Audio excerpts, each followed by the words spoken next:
we were talking earlier about a good word, and I was like, man, I want to use that. Like, Yeah. that's actually really good. Yeah.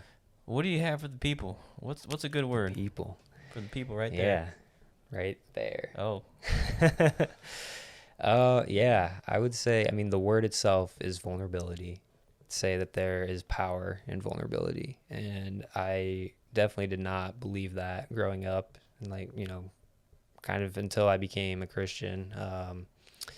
Yeah, I felt like vulnerability was a sign of weakness. I think that's kind of how a lot of, people, men my age specifically, grew up, with the dads that they had. And that whenever that started, progressed for a long time through at least the generation before us of concealing your emotions, not sharing how you feel with other people, just manning up and toughening it out.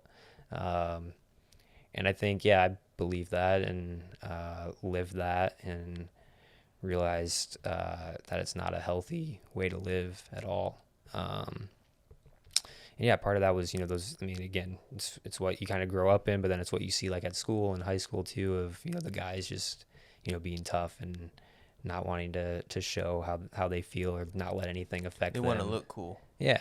Yeah. Yeah. So it's easy to fall into, that temptation of just like fitting in that way. And if I show emotion, people are going to, laugh, make fun of me, think I'm weak, whatever.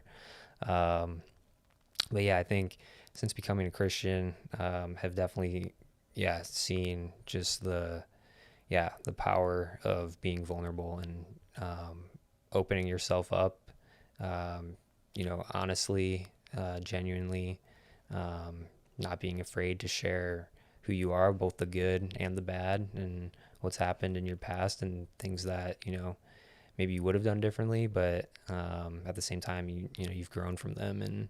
And I think sharing with other people about struggles that you have definitely opens the door for them to share in that way too. And, someone has to kind of step out and take the lead in doing that to show other people that it's okay and that,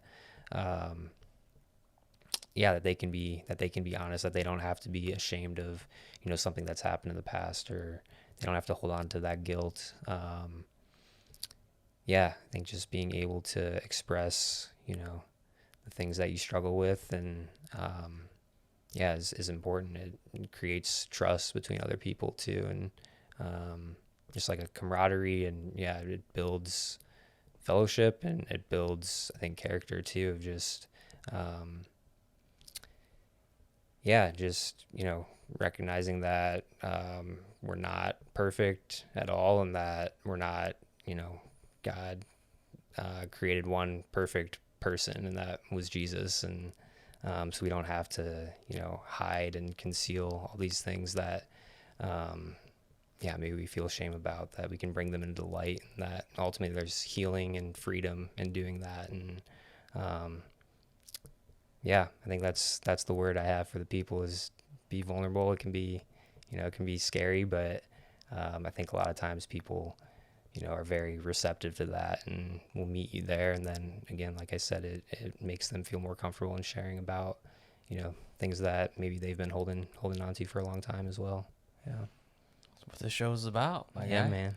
Yeah. So I appreciate you coming on and sharing and being vulnerable. Absolutely. And appreciate you for watching and listening. If you're listening on podcast, please give a rating and review. It means a lot. And then if you are watching on YouTube, please subscribe. And we appreciate you. We hope this blessed your day. God bless.